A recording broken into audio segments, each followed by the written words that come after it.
Jemaat yang terkasih, selamat pagi, shalom. Selamat beribadah. Saya akan membacakan fartalisan untuk pagi hari ini. Yang pertama, kebaktian pada hari Minggu tanggal 18 April 2021.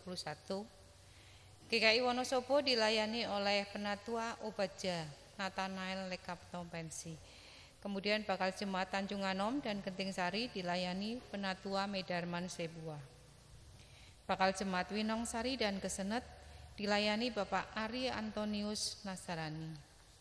Yang kedua, majelis jemaat akan melayankan sakramen baptis anak pada kebaktian Minggu 23 Mei 2021 kepada anggota jemaat yang akan mengikut sertakan putra-putrinya untuk menerima baptis kudus anak. Dimohon mendaftarkan diri dengan mengisi formulir yang sudah disediakan di meja depan dekat pintu masuk gereja atau di kantor TU. Formulir yang sudah diisi beserta lampirannya agar diserahkan ke kantor TU GKI Wonosobo paling lambat Senin 26 April 2021 pada hari atau jam kerja. Terima kasih atas perhatiannya. Kemudian yang ketiga, bina praningkah bagi pasangan yang merencanakan pernikahan pada bulan Juli sampai dengan April, pada bulan Juli 2021 sampai dengan April 2022 akan dimulai pada Mei 2021. Sehubungan dengan hal tersebut, calon mempelai dapat mendaftarkan diri untuk mengikuti bina praningkah melalui kantor TU GKI Wonosobo. Yang keempat, majelis jemaat, anggota jemaat atau dan simpatisan mengucapkan selamat berbahagia kepada keluarga Bapak Ibu Mahat Kristianto dan Ibu Citra Yolanda Prayogo yang beralamat di Perum Kembang Kepah Residen Jalan Gatot Subroto Timur nomor 2 Kesiman Kartalangu Denpasar Bali atas kelahiran anak kedua perempuan pada tanggal 31 Maret 2021 yang telah diberi nama Jilian Nicole Magat. Kiranya anak yang dipercayakan Tuhan boleh hadir di tengah-tengah keluarga saudara, senantiasa dibimbing untuk mengenal dan mengikuti jalan Tuhan. Tuhan Yesus memberkati. Yang kelima, pelantikan pengurus kolportase dan perpustakaan GKI Wonosobo masa pelayanan 2021 sampai dengan 2023 akan dilayankan pada kebaktian Minggu 9 Mei 2021 pukul 9.30 oleh Pendeta Eka Setiawan Tejo Kesuma. Yang keenam, persembahan hari ini, kotak merah untuk gereja, kotak biru untuk sarana penunjang. Demikian wartalisan. Untuk warta yang lain bisa jemaat baca pada warta yang disediakan atau melalui warta elektronik.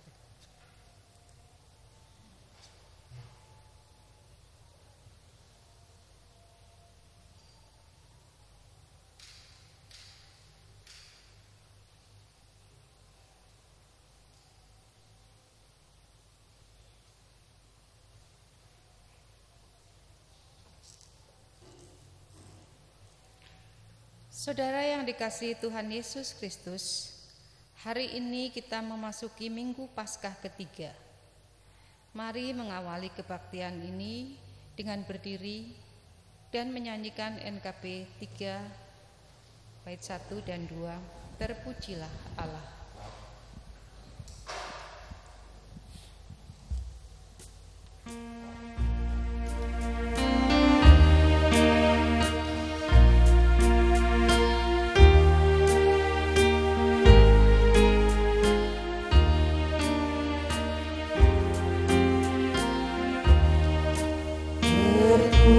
Terpujilah Allah, hikmat-Nya besar.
dalam Yesus Kristus, mari kita memulai kebaktian ini dengan penghayatan bahwa kebaktian ini berlangsung dalam nama Bapa, Anak, dan Roh Kudus.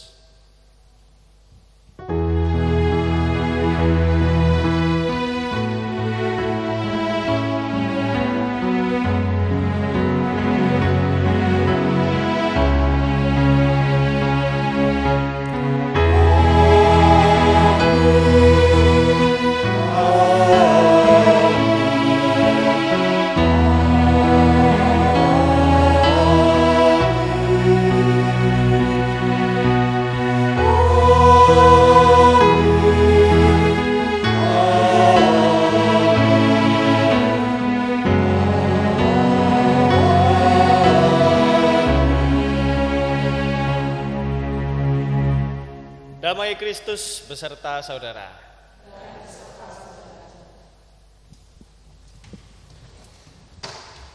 Bapak Ibu Saudara yang terkasih dalam Yesus Kristus, gereja yang bertumbuh adalah gereja yang tidak hanya bicara tentang apa? Bicara tentang pertobatan dan pengampunan, tapi juga mewujudkan pertobatan serta pengampunan itu di dalam pelayanan. Seperti yang terdapat dalam Kisah Para Rasul 3 ayat 19 sampai 20. Karena itu sadarlah dan bertobatlah supaya dosamu dihapuskan, agar Tuhan mendatangkan waktu kelegaan dan mengutus Yesus yang dari semula diuntukkan bagimu sebagai Kristus.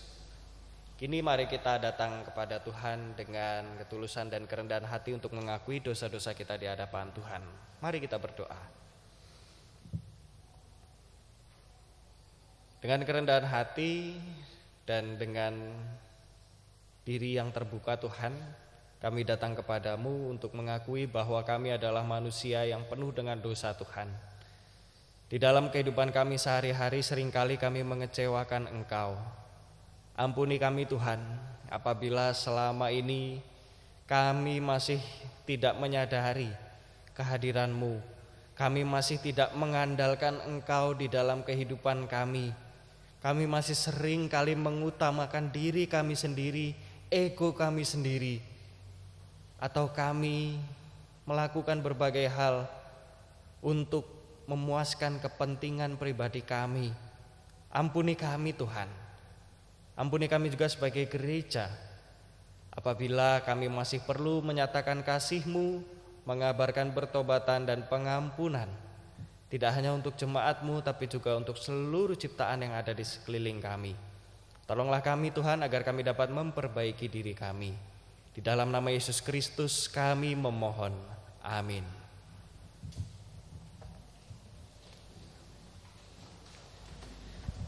Bagi setiap kita yang dengan tulus dan rendah hati mengakui dosa-dosa kita di hadapan Tuhan, kini mari kita mendengarkan berita anugerah dari 1 Yohanes 3 ayat 4 sampai 6. Setiap orang yang berbuat dosa melanggar juga hukum Allah, sebab dosa ialah pelanggaran hukum Allah. Dan kamu tahu bahwa Ia telah menyatakan dirinya supaya Ia menghapus segala dosa, dan di dalam Dia tidak ada dosa. Karena itu setiap orang yang tetap berada di dalam Dia tidak berbuat dosa lagi. Setiap orang yang tetap berbuat dosa tidak melihat dan tidak mengenal Dia. Demikianlah berita anugerah dari Tuhan.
Sebelum kita mulai mendengar dan merenungkan firman Tuhan, mari kita memohon pertolongan dari Tuhan. Mari berdoa. Ya Tuhan, saat ini kami akan mendengarkan firman-Mu. Tolonglah kami Tuhan, biarlah Roh Kudus-Mu yang membimbing kami agar kami tidak mendengarkan firman melalui akal pikiran kami sendiri. Tapi biarlah hikmat dari-Mu yang hidup di dalam diri kami agar kami dapat benar-benar menyatakan firman-Mu di dalam kehidupan kami sehari-hari. Di dalam nama Yesus Kristus kami berdoa. Amin. Injil Tuhan Yesus Kristus menurut Lukas pasal 24 dimulai dari ayat 36. Dan sementara mereka bercakap-cakap tentang hal-hal itu, Yesus tiba-tiba berdiri di tengah-tengah mereka dan berkata kepada mereka, "Damai sejahtera bagi kamu." Mereka terkejut dan takut dan menyangka bahwa mereka melihat hantu. Akan tetapi ia berkata kepada mereka, "Mengapa kamu terkejut dan apa sebabnya timbul keraguan-raguan di dalam hati kamu? Lihatlah tanganku dan kakiku, aku sendirilah ini. Rabalah aku dan lihatlah, karena hantu tidak ada daging dan tulangnya, seperti yang kamu lihat ada padaku." Sambil berkata demikian, ia memperlihatkan tangan dan kakinya kepada mereka. Dan ketika mereka belum percaya karena girangnya dan masih heran, berkatalah ia kepada mereka, "Adakah padamu makanan di sini?" Lalu mereka memberikan kepadanya sepotong ikan goreng. Ia mengambilnya dan memakannya di depan mata mereka. Ia berkata kepada mereka, "Inilah perkataanku yang telah kukatakan kepadamu ketika aku masih bersama-sama dengan kamu, yakni bahwa harus digenapi semua yang ada tertulis tentang aku dalam kitab Taurat Musa dan kitab Nabi-Nabi dan kitab Mazmur." Lalu ia membuka pikiran mereka sehingga mereka mengerti kitab suci.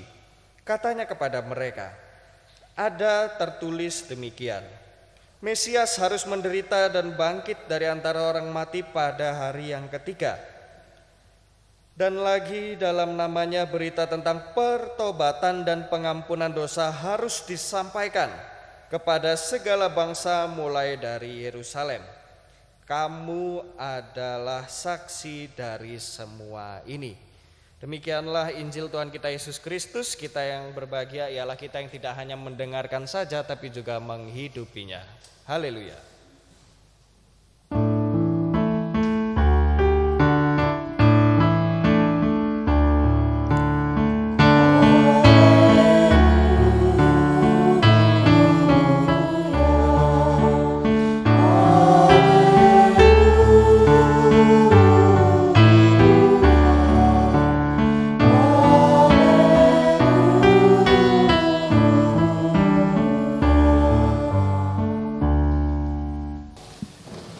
Selamat pagi Bapak Ibu.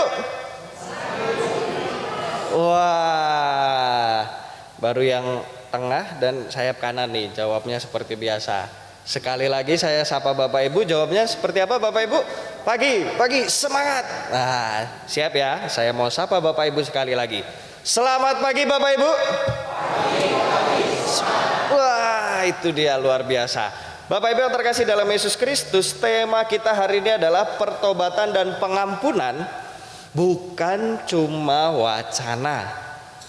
Nah, saat ini kita akan melihat bagaimana Yesus menyatakan pertobatan dan pengampunan. Untuk siapa?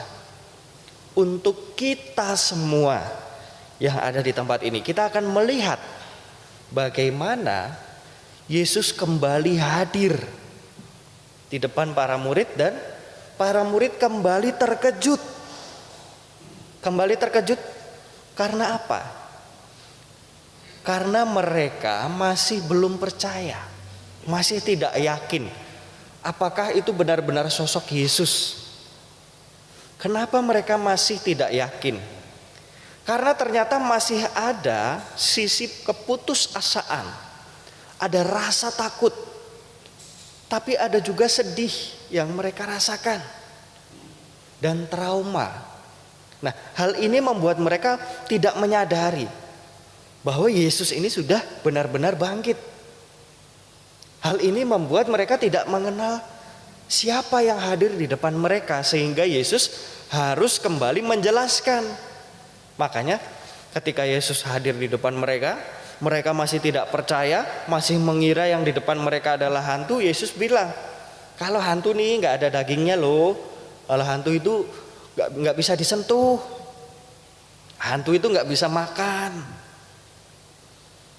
Di sini Yesus menunjukkan bahwa kebangkitannya bukan hanya sekedar kebangkitan dalam arti roh, tapi kebangkitan yang seutuhnya. Dan melalui peristiwa di awal cerita ini kita juga dapat merefleksikan. Seringkali di dalam kehidupan kita sehari-hari, kita pun gak sadar bahwa Tuhan itu ada bersama-sama dengan kita dan menolong kita. Kenapa kita bisa gak sadar bahwa selama ini ada Tuhan di sekeliling kita? Karena kita masih sering larut dalam ego kita, dalam emosi kita, dalam keinginan pribadi kita. Padahal Tuhan ya ada di sekeliling kita, ada bersama-sama dengan kita. Tapi kita pun juga kadang gak menyadari bahwa Tuhan ini sebenarnya menolong kita. Karena hal yang demikian, masih ada banyak perasaan di dalam diri kita yang menghalangi penglihatan kita, menghalangi pikiran dan perasaan kita tentang kehadiran Tuhan. Melalui kemunculan Yesus, Yesus juga ingin kembali menunjukkan bahwa pengorbanan dan kehadirannya ini nyata loh. Apa yang telah dinubuatkan dan apa yang dilakukan Yesus itu semua adalah sebuah kenyataan. Dan Yesus ingin menunjukkan bahwa Dia hadir di sepanjang kehidupan kita semua. Tidak pernah Tuhan sedikit pun meninggalkan kita, tidak pernah Tuhan sedikit pun jauh dari kita. Justru kitanya yang menjauh. Tuhan pernah gak jauh dari kita? Enggak. Tuhan tidak pernah lelah dengan kita yang selalu menjauh kadang-kadang. Tuhan tidak pernah dengan kita yang mungkin sering melupakannya. Di sini kita melihat bahwa di dalam Yesus ada pertobatan dan pengampunan dosa. Hal inilah yang ingin disampaikan melalui kemunculan Yesus di depan para murid. Sebenarnya Yesus ingin memberikan perintah, ingin memberikan nasihat kepada para murid, kabarkanlah pertobatan dan pengampunan dosa ini. Apa itu pertobatan? Pertobatan yang dimaksud oleh Yesus adalah adanya perubahan hidup. Sebelum kita mengenal Tuhan, sebelum kita mengenal Yesus, hidup kita seperti apa? Setelah kita mengenal Tuhan, apakah ada perubahan di dalam diri kita? Atau kita masih menjadi pribadi yang lama? Atau tidak ada perubahan di dalam hidup kita? Kira-kira apa perubahan dalam hidup kita setelah kita mengenal Tuhan? Itulah yang disebut sebagai pertobatan. Dari yang tidak baik menjadi baik. Dan yang namanya pertobatan itu berarti kalau kita tahu yang tidak baik dari dalam diri kita, tidak dilakukan lagi. Kalau dilakukan lagi itu namanya kumat, bukan tobat. Yang namanya tobat udah sekalinya berhenti, stop. Tidak melakukan lagi. Lalu apalagi? Yesus juga mengabarkan tentang pengampunan dosa. Di dalam Tuhan ada pengampunan dosa. Apa itu pengampunan dosa? Yang ingin Yesus tunjukkan tentang rekonsiliasi relasi.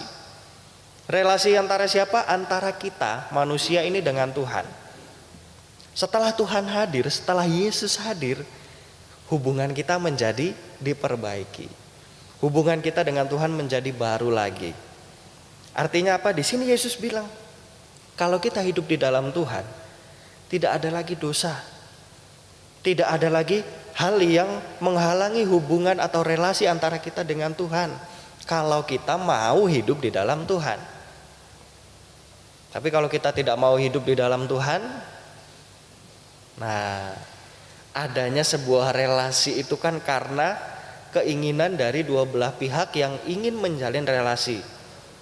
Kalau satu mau menjalin relasi, tapi kalau yang satunya tidak mau menjalin relasi, itu namanya bukan relasi, tapi bertepuk sebelah tangan Bapak Ibu. Nah, yang namanya relasi kalau dua belah pihak mau menjalin hubungan, ada kesepakatan dari dua belah pihak. Nah, ini Tuhan membangun kesepakatan sama kita. Tinggal gimana kitanya nih mau ikut dalam kesepakatan itu enggak? Atau kita masih mau mementingkan diri kita sendiri? Dan melalui apa yang Tuhan tunjukkan, melalui pengorbanannya, melalui pertobatan, melalui pengampunan dosa, kita disadarkan bahwa hidup kita ini tidak lepas dari anugerah Tuhan. Siapa di antara kita di tempat ini yang tidak percaya tentang anugerah Tuhan? Siapa di antara kita di tempat ini yang merasa tidak perlu anugerah dari Tuhan? Kita semua di tempat ini perlu anugerah dari Tuhan. Bahkan untuk bernafas pun itu adalah anugerah dari Tuhan. Artinya apa?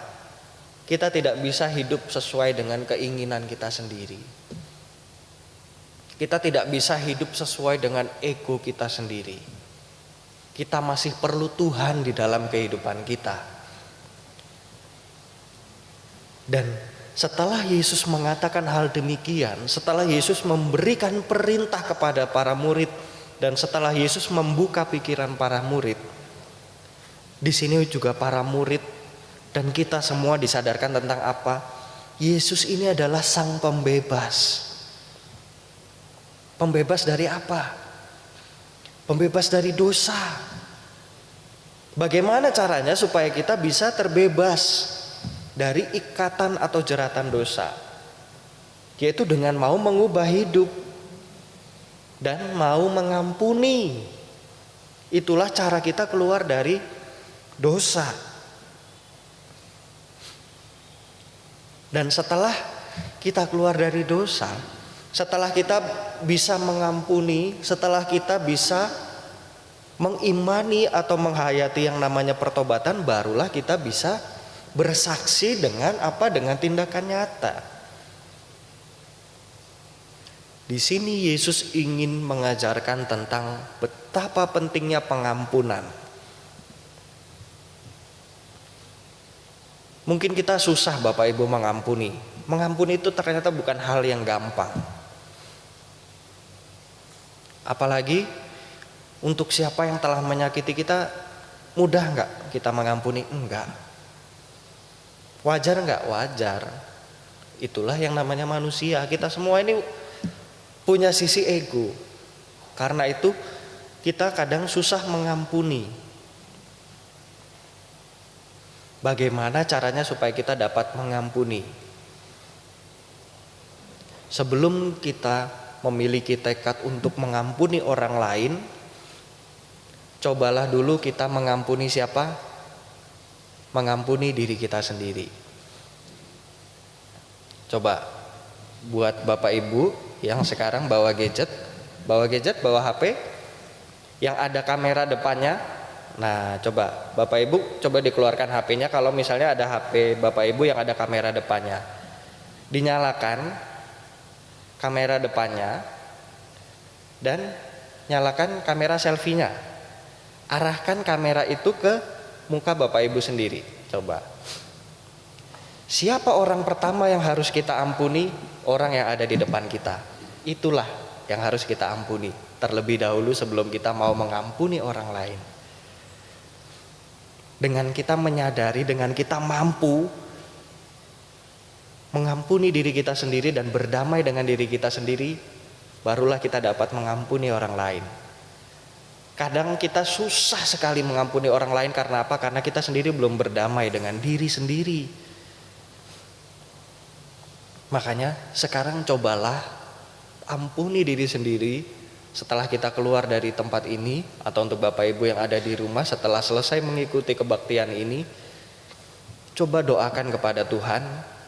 Bilang sama Tuhan, Tuhan, aku mau mengampuni diriku supaya aku bisa mengampuni orang lain dan belajar tentang betapa berharganya pengampunan dari Tuhan. Kita tahu mengampuni itu susah, tapi Tuhan justru Dia berkorban untuk mengampuni kita. Kita udah merasakan ya Bapak Ibu, mengampuni itu susah. Tapi kita tahu Tuhan bahkan berkorban untuk kita semua. Dan ingat, pengampunan itu besar dampaknya di dalam kehidupan kita. Untuk setiap kita yang sulit mengampuni, atau misalnya setiap Bapak Ibu kesel emosi sama seseorang, coba deh perhatikan. Misal Bapak Ibu kesel sama seseorang, tanpa disadari, kehidupan Bapak Ibu, kehidupan kita itu justru akan mengikuti kehidupan orang yang susah kita ampuni ini. Misal kita kesel banget sama orang ini karena misalnya ngeselin lelet misalnya, atau tidak bisa menyesuaikan dengan apa yang kita mau misalnya. Justru kita akan menjadi sama seperti orang itu tanpa kita sadari, loh iya ya, kok lama-lama aku jadi sama kayak gitu juga ya. Nah, makanya itulah dia pentingnya mengampuni. Dan hari ini kita belajar bahwa Tuhan memberikan kita perintah untuk dapat bersaksi. Apa yang harus kita katakan, apa yang harus kita beritakan. Kita harus menyadari kehadiran Tuhan terlebih dahulu di dalam kehidupan kita supaya kita dapat bersaksi. Sebelum kita menjalankan tugas dari Tuhan, sadari dulu kehadiran Tuhan. Kita sudah sadar belum? Kita juga harus bisa bangkit. Seperti para murid, setelah pikirannya terbuka, mereka juga bangkit dari rasa takut, dari emosi, dari putus asa, dari sedih mereka. Kita pun juga begitu. Ayo bangkit. Kita tidak sendirian, ada Tuhan bersama-sama dengan kita. Dan kalau kita mau bersaksi, berarti kita mau menyatakan perubahan. Dan berarti kita mau menyatakan pengampunan melalui tindakan kita. Meskipun itu susah. Tapi percayalah, di dalam Tuhan tidak ada yang susah. selama kita mau berusaha dan selama kita mau berserah. Nah, seperti biasa Bapak Ibu, ada diskusi untuk kita semua. Nah, coba dicatat. Ada 2 pertanyaan. Pertanyaan yang pertama, apa yang membuat kita sulit mengubah hidup? Yesus kan memberitakan tentang pertobatan. Pertobatan itu kan perubahan hidup. Coba sekarang kita renungkan, apa yang membuat kita ini sulit berubah? Apa sih yang membuat sulit?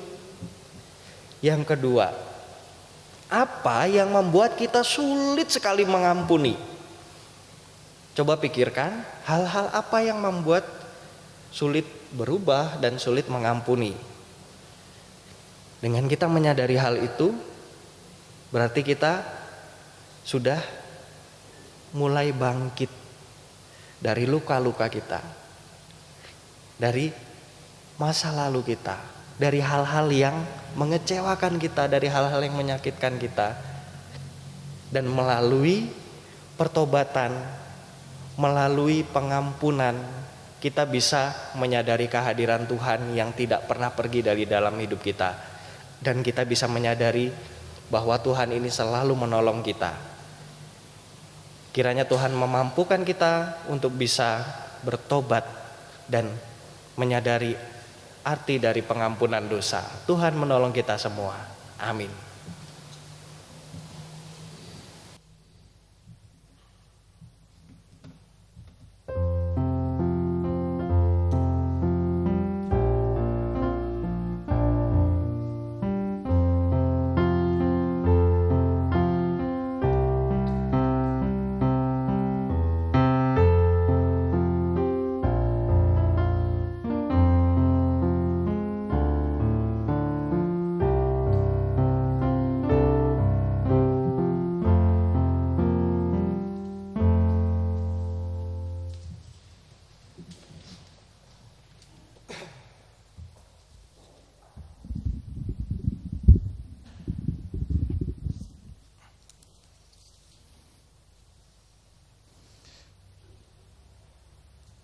Marilah bersama-sama dengan umat Allah di masa lalu, masa kini, dan masa depan mengingat pengakuan iman kita menurut pengakuan Imam Rasuli.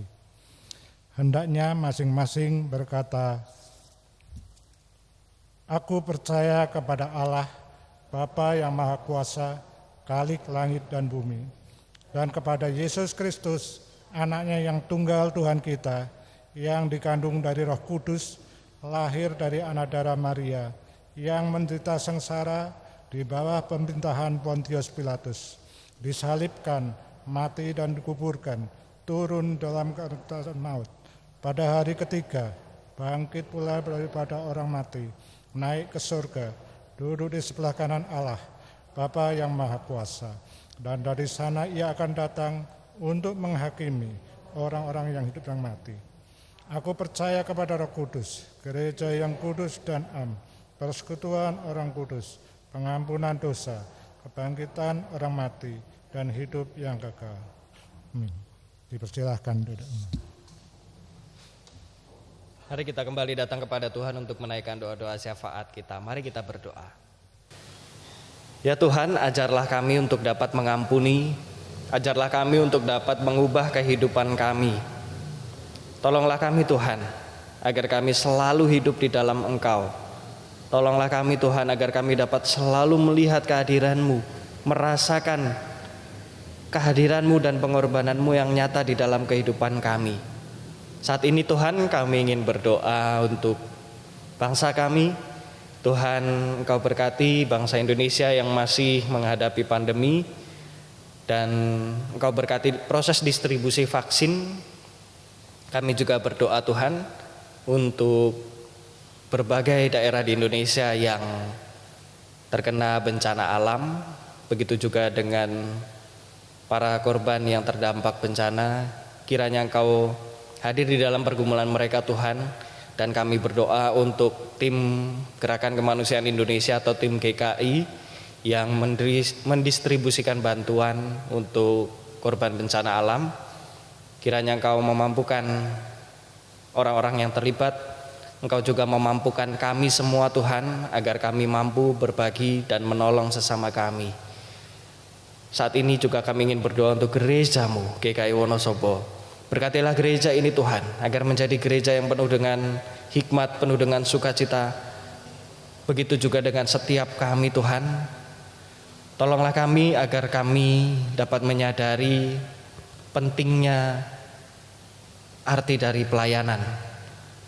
Tolonglah kami Tuhan, gerakanlah hati kami dan diri kami untuk mau ikut terlibat berkarya bersama-Mu, untuk mau ikut terlibat melayani, baik itu di dalam gereja maupun di lingkungan kami sehari-hari. Kami juga ingin berdoa untuk setiap orang yang saat ini tengah dalam kondisi sakit. Kami berdoa untuk setiap orang yang saat ini tengah memiliki pergumulan di dalam hidupnya. Kami berdoa untuk setiap keluarga yang tengah merindukan cinta kasih di dalam keluarga. Kami berdoa untuk setiap pasangan yang tengah merindukan keturunan, maupun setiap orang yang tengah merindukan pasangan hidup. Kami percaya Engkau hadir di dalam pergumulan kami Tuhan.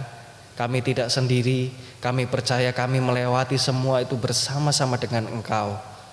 Tolonglah kami Tuhan agar kami dapat selalu mengingat Engkau dan berserah kepadamu. Dan kami memohon pertolongan-Mu Tuhan. Mampukan kami berdamai dengan diri kami sendiri, mengampuni diri kami sendiri, agar kami dapat bersaksi, menyatakan pengampunan dan perubahan hidup kepada banyak orang. Inilah kami Tuhan, kami mau serahkan seluruh kehidupan kami ke dalam tangan-Mu. Di dalam nama Tuhan kami Yesus Kristus kami berdoa, amin.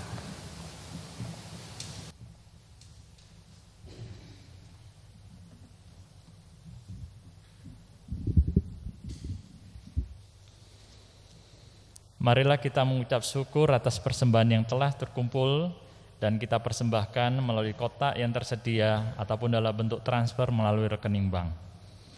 Nas persembahan diambil dari Mazmur 4 ayat 6 yang berbunyi demikian. Persembahkanlah korban yang benar dan percayalah kepada Tuhan. Mari Bapak Ibu kita bangkit berdiri. Mari kita berdoa. Bapa kami yang bertata di dalam kerajaan surga yang kami sembah dalam nama Tuhan kami Yesus Kristus. Puji syukur di mana pada minggu pagi ini kami telah mendengar firman yang disampaikan oleh Bapak Penatua Obaja Nathanael. Kiranya firman yang disampaikan bisa menjadi pegangan dalam kehidupan kami hari lepas hari. Kami juga berterima kasih atas penyertaan-Mu dalam kehidupan kami dalam seminggu ini, pekerjaan kami, berkat juga yang telah Engkau berikan. Sebagian dari berkat ini kami persembahkan, Engkau kiranya dapat menyucikan dan menguduskannya.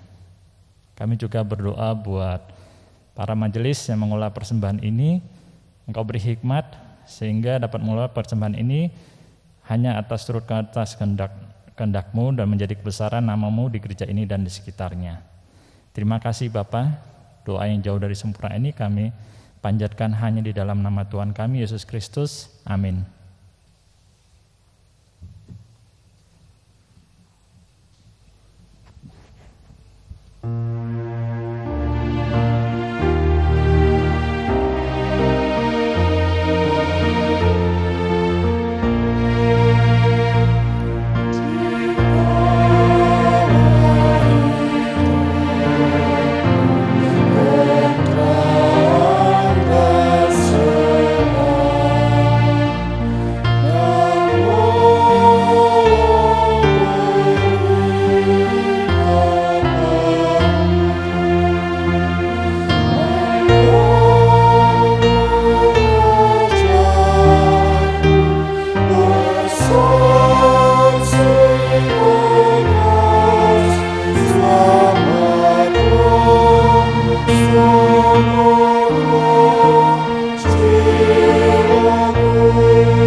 Ibu saudara yang terkasih dalam Yesus Kristus, kebaktian kita hari ini di tempat ini sudah selesai. Tapi ibadah dan tugas kita yang sesungguhnya baru akan dimulai ketika kita keluar dari tempat ini. Jangan lupa, belajarlah mengampuni dan sadarilah kehadiran Tuhan melalui pertobatan dan pengampunan. Kini arahkanlah hatimu kepada Tuhan. Jadilah saksi Kristus. Terpujilah Tuhan. Mari kita menerima berkat dari Tuhan. Kiranya Allah sang sumber pengharapan memenuhi kita dengan segala sukacita dan damai sejahtera dan dalam iman kita, supaya oleh kekuatan Roh Kudus kita berlimpah-limpah dalam pengharapan. Amin.